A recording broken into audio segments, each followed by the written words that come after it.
Don't look at the screen. I know. Hello. Are we on? I think it's so. Is this thing on? Hey everybody. S2E1. Yes, season 2, episode 1. First reading. Yeah, just like 24. Yeah, what's the one of those famous shows that took a big hiatus? Oh, I think a bunch of them did. All right, whoops. Now I gotta pause this here. All right, welcome. Welcome. Welcome Good to see you again. Gary's Guitars Live, also known as Guitar Talk. So how long is it?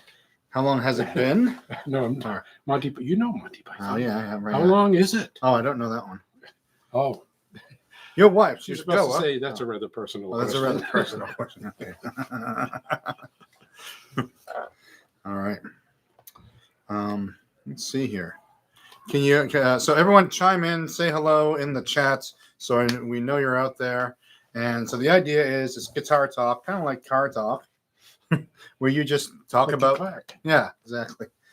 Just ask us anything about guitars, guitar repair. Freddie Dames here. Hey, Fred. Hi, Fred. Have you? So hopefully some of the old. So we had like an old gang of people who would come to the lives quite a bit. So hopefully some of those people show up. I will have to say that A couple of them aren't with us. but that's the thing. We have to eulogize a couple of them. Yes. One being Mike Endicott. Yeah. A good friend of yours for a long time. Yeah. Many And years. yeah, he passed away about a year ago. Last, He was a constant. He was Mike from Hungary, I think. Yeah, he moved to Budapest eventually. Yeah. And then the other one that comes to mind is my brother Steve, who used to watch this from Vermont in his home. Bob Ford. And Bob Ford, yeah, we Of lost course. Bob Ford. I don't know if we had Coletta on as a guest, but also I don't remember yeah, that. Bob Ford is he's in one of the old episodes. He passed away last year. and- Roberto Fordo. Yes, yeah, he was one of the contributors. So everyone out there, stay alive. But so let's just say hello to. There's another John Nolan, not our customer John Nolan, John from Fort Lauderdale. He's been here before. And someone from Germany. That's good. But having this evening slot, we're getting a lot of European Well, it is people midnight staying there. up late. So Yeah. that's good too. All right, so. Hi, Mark. Hi, Gary. So just a lot of hellos there. And so what we do is we start with a couple of our own topics, and then once the questions really get rolling in, we'll deal with the questions. So anything on your mind for a topic? No. Oh, okay. No, I'm open. I was trying to think of something in the past year and a half, but there were too many things. Yeah, there's that, and also the one thing that came up today, because oftentimes these things that we choose to talk about, just things that happened in the store. Right. Someone came in and said this. Saw this guitar or whatever. And someone came in, and this thing happens a lot, and this is something you can answer to, having been in this business in the 80s. Yeah. Someone came in with a graphite nut blank that they bought themselves and insisted that we make them a graphite nut. Yeah. What's up with graphite nuts? They're slippery. Less friction. Before the Floyd Rose and the locking nuts, they were kind of the one answer for helping your tremolo stay in tune, because the string wouldn't bind up in it even if the slots weren't cut perfect. It'd slide through pretty good. But then the locking nuts came around, and serious tremolo players, this works best. No nut at all, really. Except on the Kaler for a while. But, Yeah. But they do soften your tone. There were also graphite saddles that Graphtec made for the same reason. Some people liked them because they worked in terms of eliminating friction. Other people hated the way it changed their sound. It kind of dulled off your high end a bit because it was a softer surface. And it will wear more because your slots will wear down. They don't last as long. I don't dig the graphite nut craze. Yeah, it was gone by the mid '90s.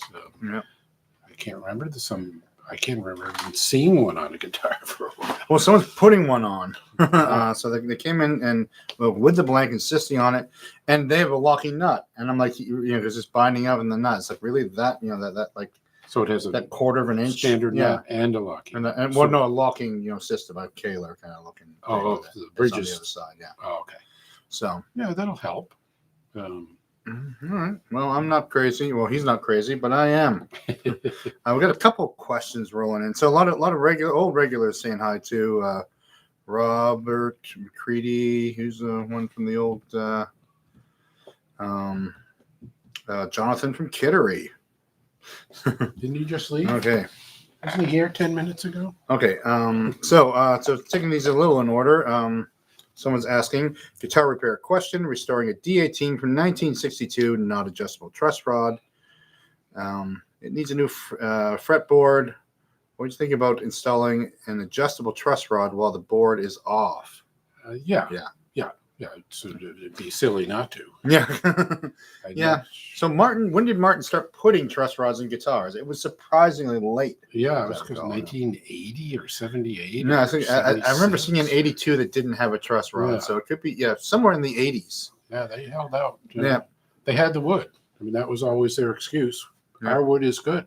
It's the best. It's not going to Doesn't need bend. a truss rod. Yeah. And for 50 years or so, they were mostly right. But Yeah. And then also you mentioned needing a new fingerboard. One of the solutions used to be to plane the fingerboard right. and refret it. And that would also create, or plane, take some off. Some of that.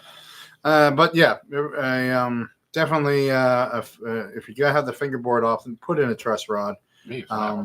Put in a truss rod in a Takamine first before you put one in a Martin. Yeah, it's a big because job. there's some routing you could mess up. So if you're not experiencing that, some kind of Martin, I'm not sure. Yeah, I guess you couldn't do it on a Fender where the truss rod adjustments at the headstock. People have made devices to pull it out. Yeah. Oh yeah, and without taking the to yank it out without taking the anchor out. Yeah. Right. But either way, it's a big job. Okay, so to continue on, comments on Plek's guitar, please. Any thoughts? I haven't heard that word Plek. in 10 years. Plek. Yeah. Pleked. Huh. Plek is this machine. For those who don't know, it's this machine that is supposed to be able to level and crown your frets and do like that kind of stuff better than we can or something. Yeah. I've seen them. Sure, I guess they're all right. Anything. So in the factory, they bang the frets in and they send it out. They don't do any level and crowning, unless you're talking about custom shop, something like that. So every guitar probably has a few frets a little out. Yeah. I don't know what they're charging for that service these days. They still do it. Oh yeah, no, it's a big thing. Sweetwater does it to guitars as they go out. That's one of a sales pitch. They're like, "Oh, would you like to have it plecked?" And so it's a bit of a marketing scam. Well, and just from a setup standpoint, which is the only standpoint I have on Plek things, is when it was a fairly new thing, lots of people came with their new Gibsons. This has been plecked. Could you just check the setup? Mm-hmm. And it was never 100% right. Yeah. Which maybe, I don't know how much that has to do with the plecking, but, the action, I could make it better. The intonation, I could make it a little better. They were close, better than your average factory setup, but they weren't perfect. Every guitar I do a setup on is different from every other guitar I do a setup on. Depending on whether it rained outside, whether it hasn't rained in a while. Fret wear, fingerboard wear, nut wear, saddle wear. Even brand new guitars, they're all slightly different. So you have to set them up. Plus, you have to please the customer. Yeah. Well, Michael Krause said, he's from the old, he used to be on the old show as well. Yeah. He said, someone says there's no different than getting a great setup on the machine, but the machine doesn't take breaks. Yeah, I guess it's just eliminating. Yeah, the more time a human spends with an instrument makes it better. Right. So if you want machines to do your work for you, then that's all right. But just because as a human, like if I do a level and crown or whatever, there's just all sorts of decisions every few seconds. You're making these judgment decisions because nothing's actually perfect, and you're kind of making a little perfection out of imperfection. Right. Well, that's a good point. And The guitar is Yeah. not perfect, and it can't be perfect. Yeah. And a machine is going to try to make it perfect, which Mhm. so it'll fail every time. It'll get it pretty good, Yeah. but for the discerning player who wants to get the most out of his guitar, somebody's Mhm. got to spend some time tweaking it. Let's see, let me catch up with the room here. Yeah. Advantage of flat wound strings. Less fret wear, easier on the fingers. Jazzy tone is also, Yeah, if you're going for the jazzy sound, that's one way to get that, none of that pesky yeah. sustain. None of that pesky sustain and high end. Right. So, yeah, for certain kinds of music, they're great. What about on bass? Not just guitar. Bass, flat I only wounds. think about bass. Yeah, flat wound on guitar is strictly a jazz thing. Yeah. And so I guess a rockabilly thing occasionally. Mm-hmm. But Yeah. in my experience, I'd say 70 to 80% of the people that come in and want flat wounds put on their instrument to try them out don't do it the second time. Yeah. That was cool, Yeah, right, but yeah, I yeah. like round wounds better. Yeah, it's fun to try. I did it once. Yeah. I don't think I have any guitars with just flat wounds. But yeah, on bass, I have a couple of basses that do have round wounds on it. But you know what bass doesn't have round wounds on it? A flat wound, sorry. My Hofner bass, the one that everyone insists on using flat wounds on. I'll use round wounds because it's already it's already thuddy. Right. So I use the round ones, get a little bit of crispy, a little bit of whack back into it. Yeah. Right. So you get some brightness out of those round rounds for sure. They're not common, but there are things called half rounds that are a pretty good alternative. A little bit of both. Yeah.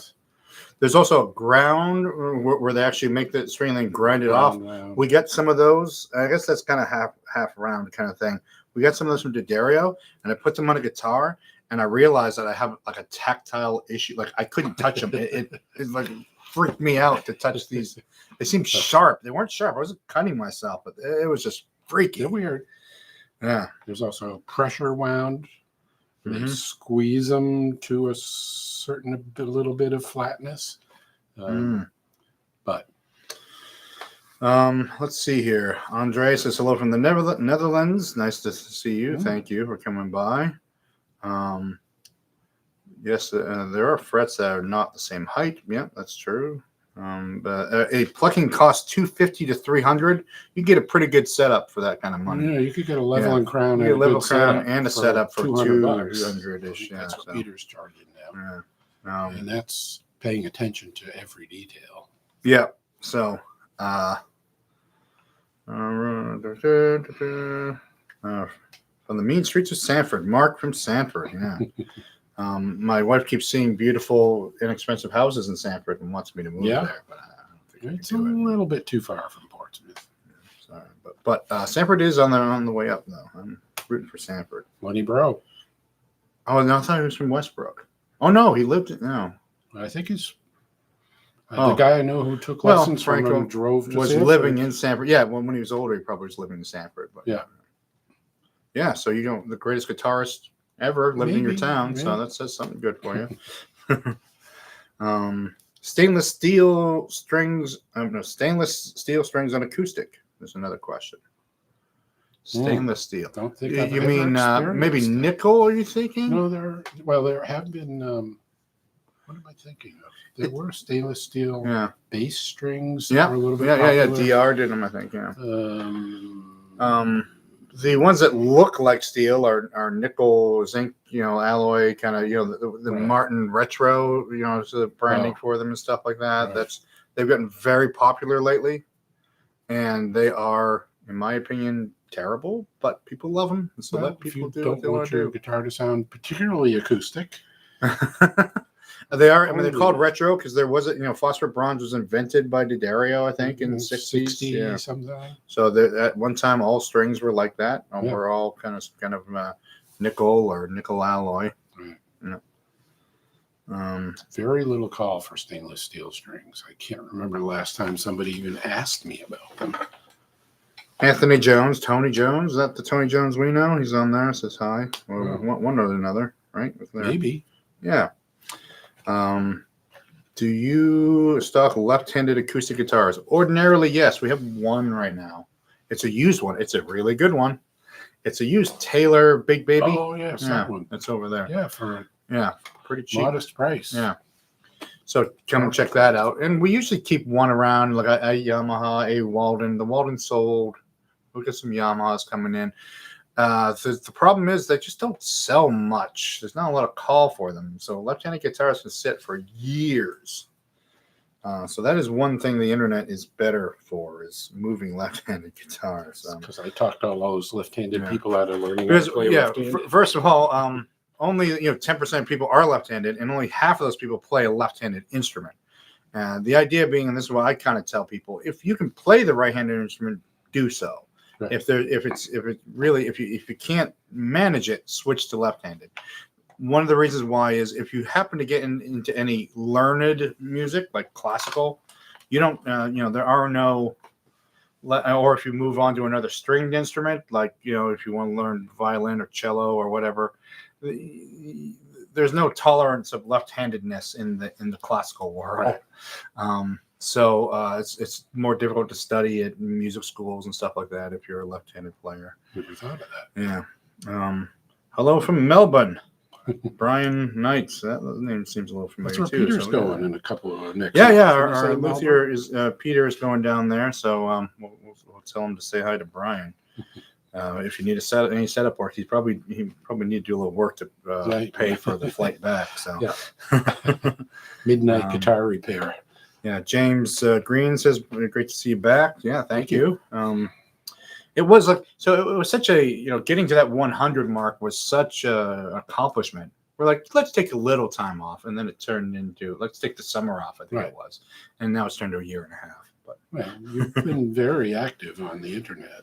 Yeah, the YouTube's doing well in general, though. That's good because we do. It's more the editorial kind of videos are more popular now, so that's good, and we appreciate that and everyone watching. So, they don't make left-handed pianos, said Paul Reed Smith. Yeah, true.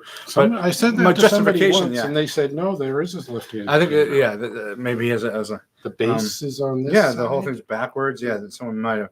But here's the thing: on the piano, you're doing the same thing with both your hands and legs. And the same thing with a drum set. You're essentially doing the same thing. On a guitar, your talented hand has to do certain things that an untalented hand will find it difficult to do. Untalented hand. Yeah, that's been my problem. So that's the justification for it. But yes, Jimi Hendrix would write with his right hand. Yeah. Mark Knopfler wrote with his left hand. So all bets are off. Yeah. Do you have a website? Yes, Gary'sGuitars.biz, B-I-Z. Because someone... Is it Gary's Guitars USA? No, website. Oh, website. Gary'sGuitars.biz. Because there's another guy who has a place called Gary's Guitars who got the website like a month before you did. Yeah. Back in 96. Cincinnati? Yeah, something like that. Somewhere in Ohio. Gary's Classic Guitars. It's not actually Gary's Guitars. It's called Gary's Classic Guitars. But he poached our name. Probably still get calls, right? Once in a while. So once a year. Because you have a 52 Strat on your website. No, we don't. Yes, you do. I want to buy it. What happens? Yeah, once a year-ish, someone will call and go something like, "Hey, where's my goddamn guitar? It's been 4 weeks." And it was like, and then, looking around for this person's thing. And, it's like, oh, Gary's Classic Guitars. Bye. Yeah. Where are you? Ohio. Yeah, no. New Hampshire. Season 2. Roddy's Jam Cab says hello. What else? Let's see if I missed any. If I missed comments, it's just because I'm, reading and talking at the same time. Can't replace human skill. That makes sense when we talk about, the setup stuff. Then we talked about left-handed guitars. Do noiseless P90s have a true P90 sound? What alternatives to diminish the 60-second hum? Pedals? Noiseless P90s. That's a. I've never heard of that one. But there's a word. What's that called? Dichotomy. Oxymoron. Yeah. The noisiest pickup ever, being noiseless. They're so noisy. I don't mind it. The Strat hum bothers me more than any P90 would. Yeah. It'll be like the humbucker size P90, which you would think that should sound the same. Well, but it doesn't. here's why. So the thing about the P90, really interesting thing. I don't know. Maybe I heard Paul Reed Smith or someone talk about this online. When they made the humbucking pickup, they took a P90 and they put half the windings on one bobbin and half the windings on the other. So the P90 has the same amount of windings as a humbucker, just on 2 bobbins. That's why making a traditional like ghost, a ghost bobbin or whatever for phase canceling, whatever, it's kind of, you just turn it into a humbucker. Right. If you want a P90 that's noiseless, get a humbucker. Yeah. Well, no, what I'm saying is the humbucker side, it's still a single coil. Oh, yeah, right. It's just a different it shape. fits in the humbucker. Yeah. It fits in the humbucker hole. Those don't sound the same as a doggy or P90. That's true too. Even though they claim there's the same amount of windings and whatever. It's got to do with magnet size and amount of metal and the plastic space. cover. Plastic covers mean something too. Scott Miller could probably tell you, but yeah. But how to diminish the 60-cycle hum? Believe it or not, there's this thing, and it comes with a story. I'm sorry, but there's this thing called the hum debugger from Electro-Harmonics. Yeah. I was at this gig. We're playing outdoors in a literal street, and Dan Beller McKenna was playing the pedal steel, and he plugs in his pedal steel, and the hum is louder than the notes he's playing. There's just something wrong. Yeah. He's like, I was like, what's going on in there? And so I flip it up, and he just like, it looked like a crime scene. The switch was really badly soldered. And he's like, oh, I got something for that in my car. Like, there's nothing going to fix that. And he goes out and gets the hum debugger from Electro-Harmonics, and gosh darn it, it went away. Huh. It was nuts. Huh. It was science fiction. I went out and bought 2 of them. Have you tried it with a P90? Not my own, because I don't mind the hum. Oh, yeah. But how much you're alive? It's the sound of your heartbeat. It's like you don't want. That's what Stephen King novel when you're out in the woods and it's just like creepy quiet. You don't want that. You want cars going by. You want the birds singing. Well, I should say that the level of gain that we're talking, or Mark is talking about, is not a Mesa Boogie with the gain on 10 or a Marshall 100 watt with the gain on 10. Because then a P90 is brutally loud with the noise. But for, average distortion, it's entirely manageable. But I've had customers with their, stacks. Well, it's great until I get the gain on 10. Well, don't put the gain on 10. Well, I have to. Well, get a different guitar. Yeah. All right. So the hum debugger, try it out maybe, but if it really gets to you, but stand in a different spot with your guitar. I don't know. Or just embrace the hum. Right. So we got a few more things coming in here. Let me straighten this up. Freddie left and came back. Do EMGs need the ground wire reinstalled after I mod my jazz? The bridge ground, no, it doesn't need it. That only purpose is to help reduce the hum. EMGs, because they put the preamp in the pickup, not externally. So the signal starts out preamped, which allows it to be much quieter. So that extra bridge ground, which isn't that much of a danger anymore, because everybody's got 3-prong plugs. But in my day, first thing you did was you grabbed your strings and touched your microphone. Ow! Yeah, polarity. And so without the bridge ground, you weren't grounded like that, so you wouldn't get zapped. But that's not much of an issue anymore. Musical Companion says Seth Lever did that. So Seth Lever was the one who made the humbucker, I guess, out of the P90, the first. Hum is as bad now because of LEDs versus incandescent and fluorescence. Yeah, LED lights have little transformers in them. They mess with the voltage a little. Yeah. Donner Strats and Firefly Strats, are they good buys? They are very cheap. Good buys? I don't think I've seen a Donner. I've seen a couple of Fireflies. I've seen they're like, all those Gibsons, and they're fine. For a couple $100, it's perfectly good beginner guitar. I wouldn't spend a penny on it, making it Yeah, better. don't mind. Yeah, right. Although our friend Ray, Ray Beret, Ray, he got into modding his Fireflies just for fun. He just had fun doing it. So that's what do it as a hobby. Yeah. But it's going to fall apart in about 10 years. And we find I've seen next twist frets pop out after a few years. They are not built for the ages. Right. So if you can get a Squire for the same money, maybe go for the Squire. Everyone loves the idea of getting a deal, though. That's what they love. It's an ES335 for $120. Sort of. It's half of a 335 that you're going to be throwing away in a few years. Mm-hmm. All right, catching up with the room here. They have got better. I'll say that. For yeah. The first cheap ones like that, the Amazon brand, whatever. Yeah. They were awful, and like everything, they got okay. So, Freddie asked about the difference between Gibsons and Epiphones, the price versus quality, and all that kind of stuff. Any thoughts on that? Well, I mean, obviously, just based on the price, they're using better woods, better materials, more workmanship on the Gibsons. That doesn't necessarily mean they're going to be 3 times better or 2 times better, but they're more consistently better. This is the way I like to explain why a guitar is $4,000. One that looks just like it is only $1,000. Because more of that $4,000 one is a really good guitar. There's still going to be a few clunkers. But some of the Epiphones lately seem to be getting better, kind of like the Squires in the past 5-6 years. They stepped it up. So here's my little spiel about that. Everything that's manufactured has 3 attributes to it.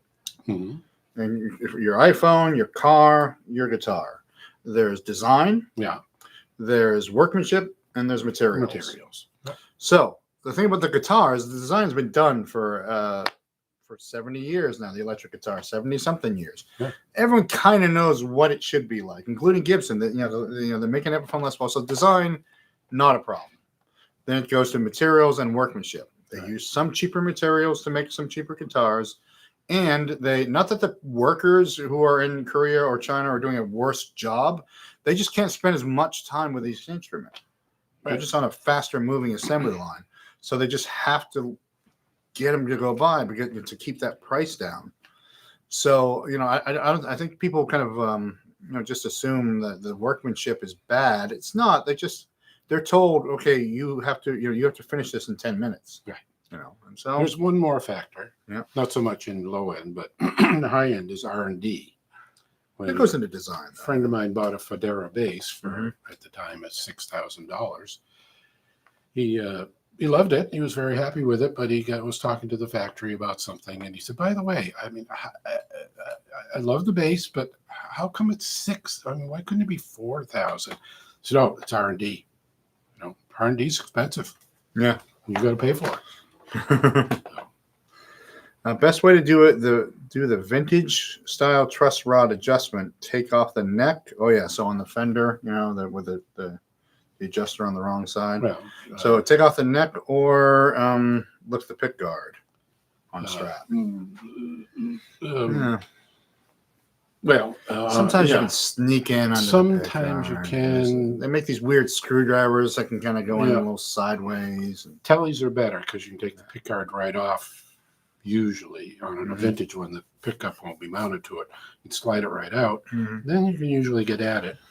And I've seen guys who they loosen the strings, they loosen the screws about halfway, just enough that they can push the headstock down, pop the end of the neck up enough to turn it, and then back down and tighten it.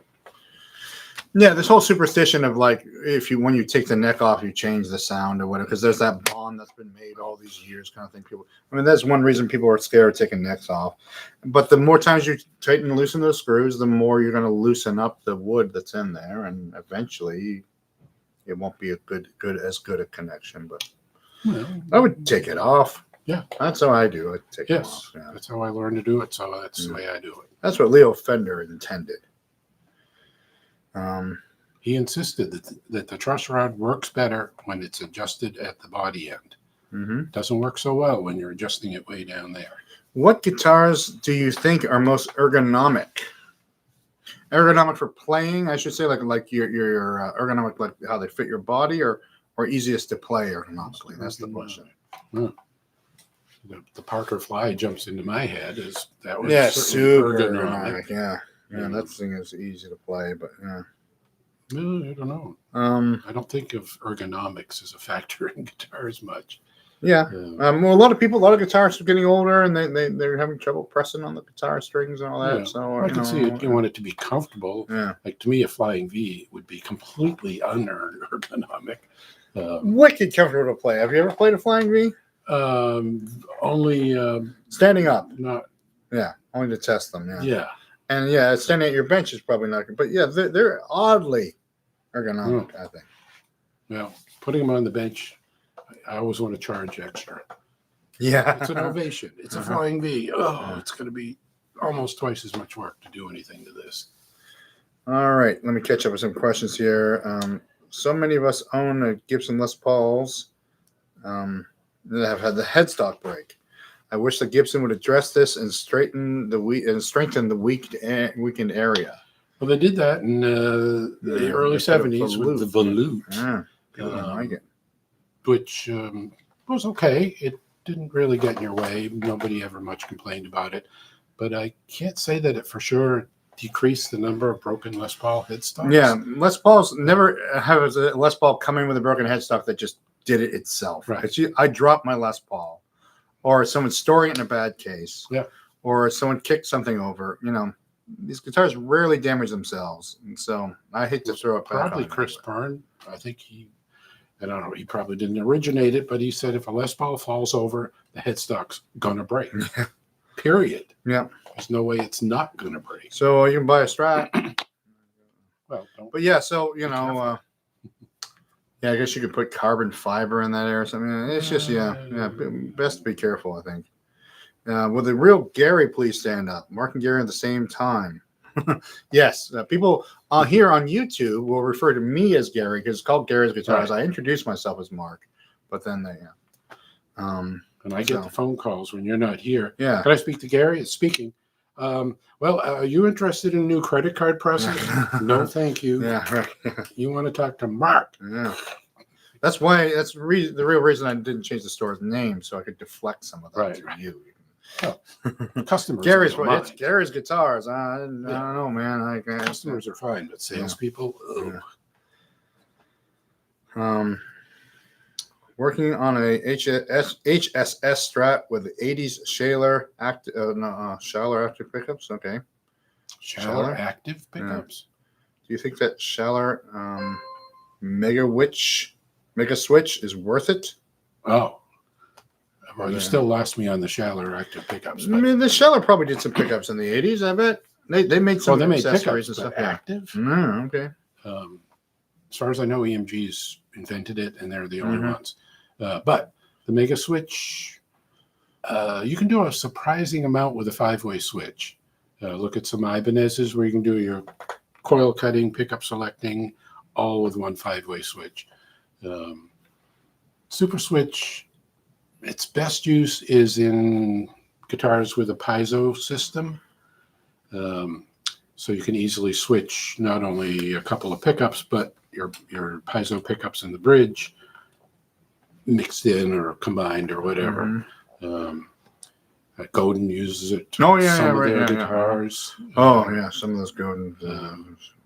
What it is it's 3 switches in one typically. So are they laminated together or something? There's like 3 boards with 3 things and a million little solder terminals. So you can do all kinds of stuff with it. But for 99% of guitar players, they don't really need to have phase cutting, series parallel switch, this, that, 12 different options in one switch. Yeah. Freddie asks, what's your opinion of Rickenbacker as far as a guitar entity? They're a hard company to deal with for replacement parts because because when the R's break and fall off, they won't Right. sell you another one because they don't want people putting them on Chinese guitars. Let's talk about Rickenbacker for 1 minute. Sure. What do you think of Rickenbackers? I think they're fabulous guitars that are difficult to work on. Wicked. Very limited in what they do. Mm-hmm. You think of Roger McGuinn, Tom Petty, the Rick guys, Mm-hmm. That's the way they distinctive used them, sound. Yeah. because that's what they do. Open chords, nice, beautiful sound. No one's playing blues on those. Yeah, the Buddy guy never. If he Yeah. picked up a Rick, I bet he put it down really fast. Break it in half, probably. Um, Yeah, so here's my Ricks are part of the music I love, so I have to give them Right. credit for that. and of course, the Beatles. I don't know why I left them out. But I think they have a 0 neck set or a negative neck set even. I don't Like know. they're set up so weird that whenever I work on one, I'm just like, damn this thing, damn this thing, damn this thing. And I pick it up and strum a chord and go, oh wow, that's the sound right there. Just play a little American Girl or something, and Right. just you're so distinctive sound, beautiful looking. Oh yeah, Still American made. That's good. Still a small business, not Right. owned by private equity that I know of. I haven't seen a Chinese Rickenbacker yet. So, although I hear that their waiting list is at least 6 months. Yeah, If you can't find what you want in stock someplace, it's going to be 6 months before they get around to making it. they got really behind, during the Right. pandemic, and they have. So, Someone's asked if you give us a tour of the store. Not today. The camera's on a stand is attached to the computer right now, but on Instagram there are store tour. We call store walkthroughs. Do them, so just go to Instagram. And you can get a little walk around the store there. Gary's Guitars USA on Instagram, so check that out. Drummers are all about ergonomics. That's true, I guess. Gary, in your opinion, if you could only have one pickup company, I guess, to survive, Seymour Duncan or DiMarzio, and why? wow. So Between those a two. cage match, between them. Well, for about 20 years, we were a DiMarzio dealer. And then I came around. And now we're a Duncan dealer. So I'm still partial to DiMarzio because I had so many good relations with him. But also, I will admit that part of their success in Portsmouth and probably many other places was punk rock. They made some bass and guitar pickups that were just great for punk. And metal, but we had a punk scene here, but metal Right. people love them a little more. Yeah, Duncan's always been a little more making, replicas of 59 PAFs and 57 Strat pickups or whatever. I can see both, but they at this point they kind of overlap quite a bit. So I can't say that I have a preference. I just can say that I liked dealing with DiMarzio for many years, and very rarely would somebody say, well, no, there's a Duncan that I want instead. I was never really tempted to become a Duncan dealer. Plus, DiMarzio's made in New York, so they're sort of local. I'm just catching up here on the question feed here. Shallow did make, Andre says Shallow did make active pickups. His are from 1987. They told me to use 250K pots and not 25K. So they're different, because EMG had a patent. They probably figured out a different way to do it than the EMG did. So Ibanez S-type is very light and ergonomic. Yeah, so Ibanez, a lot of, if you're looking for ergonomic guitars are intended for hard rock and metal, tend to be more ergonomically suited. They're all what you call refinements. race cars. Yeah, race car guitar. The Steve Vai guitars and stuff. Set up with light strings and Ibanez, even Yamaha does some of those kind of guitars, but Ibanez is a name for that. Court. I see a lot of courts that are just that they really pride themselves on playability. All right. John Nolan with an H. John. I was looking for a discontinued guitar. And I contacted the USA headquarters to see, he's probably talking about Rickenbacker, to see if they had an inventory registry of dealers, and they didn't. it would be a nice service. Yeah, I mean, they're just, I get the feeling when communicating with Rickenbacker that they're run essentially like the store is. Like every day is like, oh, what do we got to do today to keep this thing going? And so it'd be nice to, you know, keep all those records or whatever. But I'm always forward looking, anyways. You know, Fender Acoustasonics or PRS Piezo. Acoustasonic amps or Acoustasonic? Oh, the guitar. Yeah, The guitar. yeah. I haven't tried the PRS one. I guess there's a PRS that's alternative to the Gibson. I haven't either. The PRS stuff is amazing, and it's also amazingly cheap on the used market now. These Asian-made SEs, which are made by Cort, because everything's made by Cort, they're great. And a guy came in and said, "Oh, I bought this on Marketplace for $400." Like, oh my God, that's a lot of guitar for $400. Yeah, I think just doing setups, the SE series. And what's the other one? The made in Baltimore, but Asian parts. Yeah. Aura or something. They're probably the best low to mid range electrics. Has Gary dressed as Tommy Chong for Halloween? It's been mentioned. Yeah, right. Yeah, the beard really. Jerry Garcia, Tommy Chong. Yeah. Oh, it wasn't Rickenbacker, but another name brand. Yeah. You know, that's a good point. It would be nice to help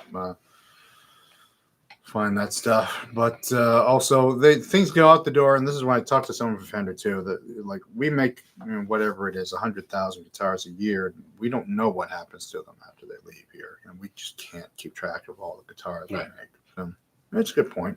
Yeah.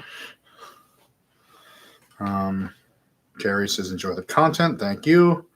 Are there certain repairs you wouldn't touch?" Wouldn't touch. Well, between us and Peter, we'll touch most everything. We don't do serious finish repairs. Yeah, no one around here wants to do any finish work like that. So yeah, Peter does little touch ups. If you got a ding, you can make it go away. But no fun.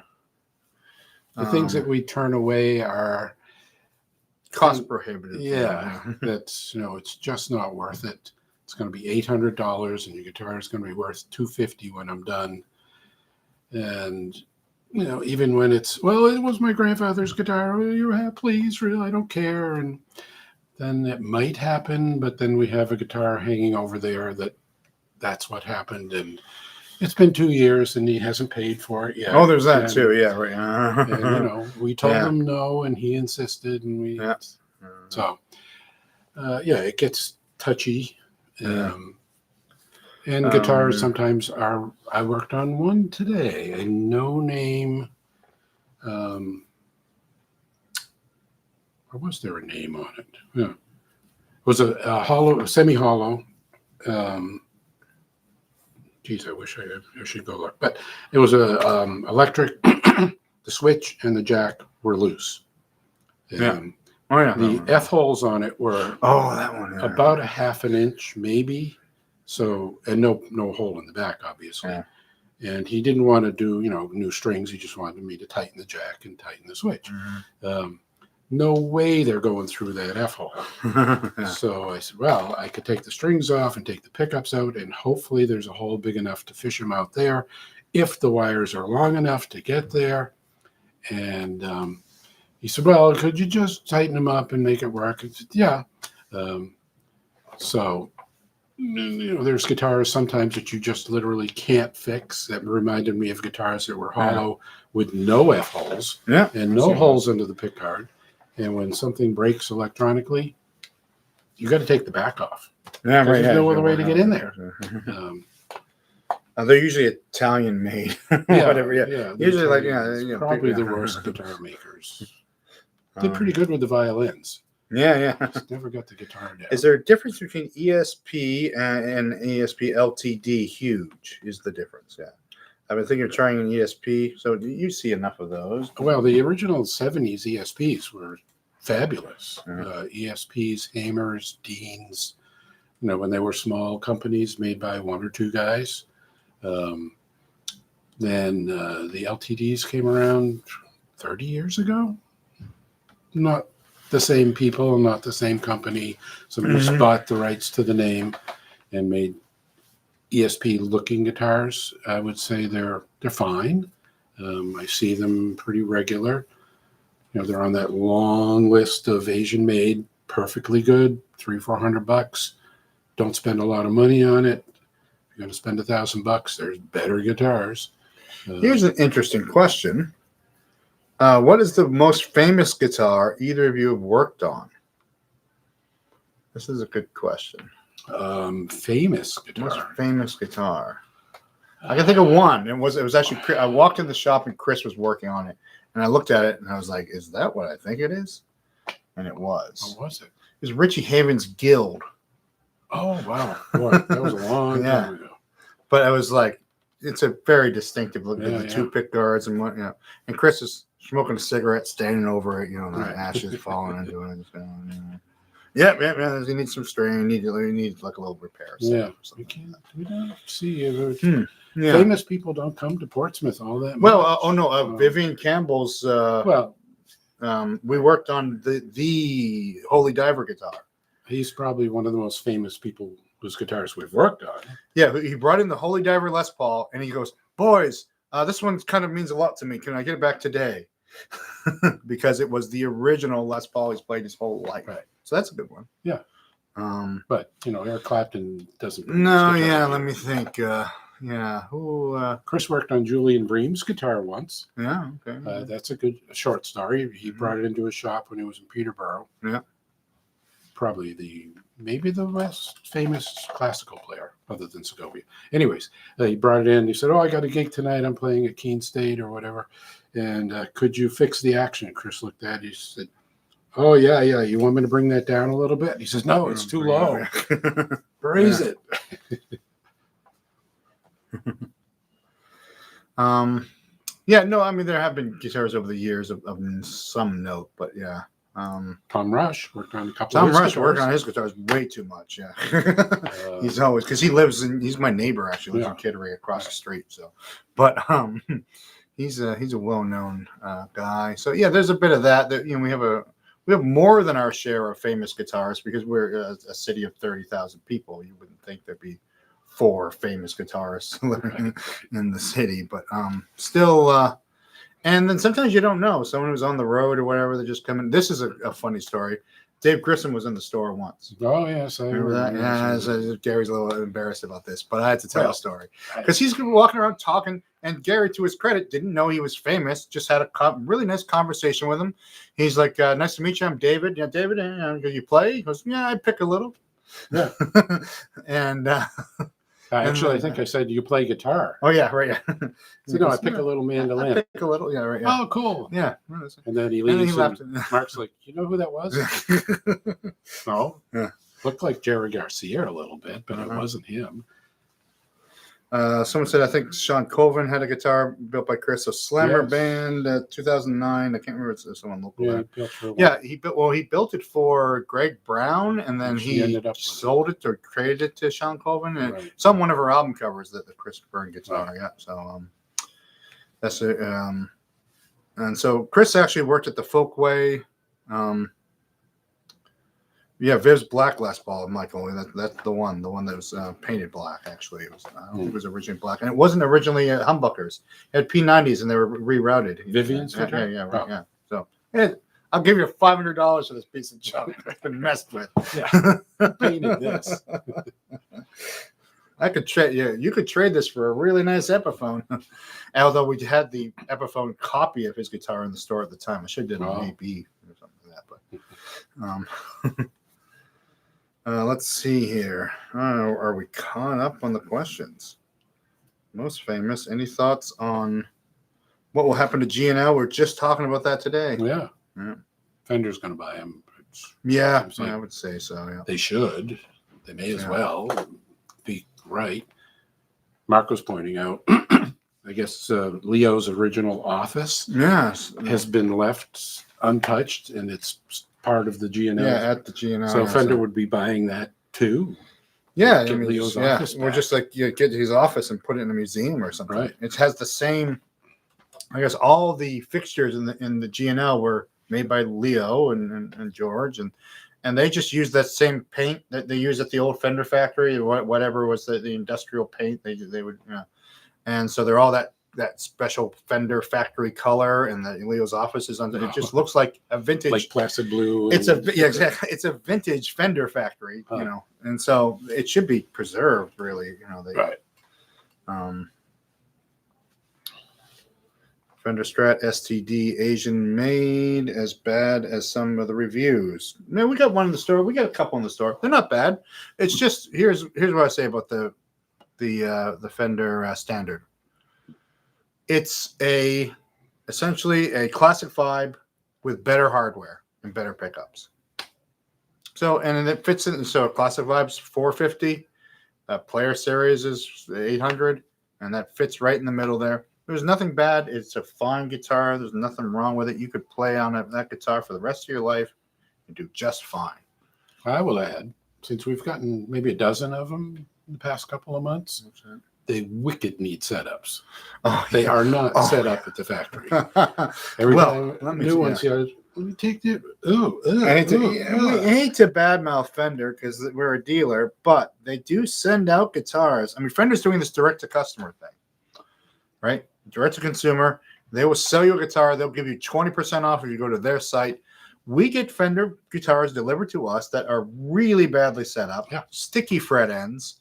One came in, one of the Fender standards came in with a neck falling off of it. The neck screws that come out of the neck. I didn't see that one. And I was like, oh, I got to send back another guitar, like, oh, man. So but if they're sending these to customers, I mean, that's not good. Yeah, but I'm trying not to badmouth Fender because in general, I like them. Well, it's not just Fender. I mean, most PRS in particular does really good setups when they ship them.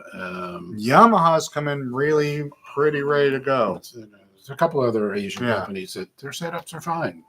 They still need to be tweaked, but at least they're playable when you get them. But some of them are not. I bought a Guild Starfire 12 and was impressed. So I bought a Starfire New California and a really great craftsmanship. Okay, nice. Interesting. The Guild is bought by Cordoba. Last I heard. Yeah, and so they're made in yet another factory by yet another bunch of people. So hopefully they're doing well. I was hoping that a company that owns Heritage, Harmony, and Tisco would buy G&L. Yeah, that would be a cool little thing. Somebody owns Harmony? Yeah, they're making Harmony guitars again. Oh. And it's a Japanese-based company, I think. And they are making guitars in the Kalamazoo factory, the old Gibson factory. Right. Huh? Interesting. Harmony, did you say? Harmony, yes. That's the guitar that I couldn't. Yeah, it's a Harmony. Yeah, that with the Go 4 pickups. I saw that. Yeah. Yeah, well, you can't fix the thing. Japanese design. Like, who designed this? Hello from the United Kingdom. Thank you, Robert. Like I said, people, time for bed, Robert. It's probably 1:00 there by now. But thanks for watching. Reverends are always set up well. Yeah, I find that's true. Yeah. I'm done with Fender. Okay. For Strats, I'll do a G&L or Godin. Godin Strats are great. We would carry them, except they cost about as much as the Fender do, and people want the Fender name on them. But they're absolutely fine guitars. Godin Electrics impress me every time, except they cost a couple $100 more than people want to pay. Right. So I was like, sorry, Godin, I just can't sell them because we have an American Professional Fender for $1,500 or a Godin for $1,599. It's tough. Yeah, they made the mistake of making a big name for themselves as the best deal in the guitar world, and then they decided to raise their prices to compete with everybody else, and it's difficult to do that. Robert from England says, "I'm a musician. I don't have a sleep cycle." Okay, that's stay up all night. That's fine. Someone asked an interesting. I'm curious why Yamaha hasn't done super well in the U.S. And what I'll say as a Yamaha dealer is Yamaha does super well in the U.S. Yamaha has the Subaru of guitar, acoustic guitars at least. But everyone who loves them. People who choose them, like, really fall in love with them. Nothing ever goes wrong on them, at least the newer ones, And so they kind of go under the radar. And Yamaha concentrates on their band and electronic instruments a little more than the guitars. But I think they do well in the U.S. They don't get the chatter that some of the other makers do, right? Like Gibson and whatever. But well, they make the broad bass. Is that what it's called? People seem to love that. And, yeah. That's and for $200 or $300, nobody makes a better acoustic guitar. Yeah. So someone just typed, just got in the chat. I enjoy your videos. Rest in peace, Ken Parker. I guess Ken Parker. Yeah, I heard that. Yes, so. He was a local as well, kind of. Yeah, the Boston guys, Parker, Fishman. But he ended up, Parker ended up, Fishman's in Andover. Parker ended up in Gloucester, I think. And that's how Peter knew him. Yeah. The Revstar versus the Les Paul or PRS. Well, I'd like to chime in on this one. Revstar is great, and I would buy it for the $600 Revstar. Is I like it better than the $600 Epiphone, even though we have two $600 Epiphones here, which are great. Which are great. You should buy them. But the Revstars are also great. Well, I decided, and I sometimes get to debate this with people, is there's no such thing as a bad guitar. Okay. As long as it works. I mean, something that doesn't function is not good. But the worst guitar that I've ever seen, if you can make it play, somebody's going to get a use out of it. They're going to learn to play. Mm-hmm. So it's a good guitar. And by today's standard, all the guitars we see coming through that are modern, 21st century guitars, they're all fine. Yeah. The world has learned how to build electric guitars. Computers, CNC assisted guitar making. It is, so very few. Revstar is great for the money. Yep, I believe that too. Yeah. Oh, yeah. So every guitar in this store right now, from the $100 ones up to the $3,000 ones, they're all fine. You could play one for the rest of your life. It's, there's no excuses being. It's not like the Johnsons where it's like, well, this will get you going for a few years, and then you got to buy something else. Okay. All right. So let's see here. Any last requests here, folks? Chambered Player 2. How about a Chambered Ash Player 2? The neck was loose, but A+ and worth $950. Yeah, I mean, that's, the neck being loose, that's not cool. But like I was saying, Fender's got to step up their QC, I think, a little bit. Have to run. Thanks for streaming. Perhaps he blocked. Someone else reported my question. I don't know what that was about. It's hard to find any Yamaha guitars in Northern Virginia. Yeah, we already got a lot of guitars down there. Reverend Sensei to that comparison list. Yeah, those are fine. All the Reverends are fine. All right, so you've done it again. You've wasted another perfect good hour listening to Guitar Talk. So thanks for watching. And I guess I'll be back next week. I don't know. We don't know what's going on. I just said, let's do it. Right. See what happens. So, but after today, I don't know. Yeah. But we'll bring the lives back. Thanks for hanging out. And it's that time again. Stop by the store, like us on, subscribe, and all that stuff you're supposed to see on YouTube, and like and subscribe, and then stop by the store. Go to YouTube and Instagram and Facebook and all that. And it's time to say goodnight, Gary. Good night, everybody, or almost good morning for a few of you. And we are out.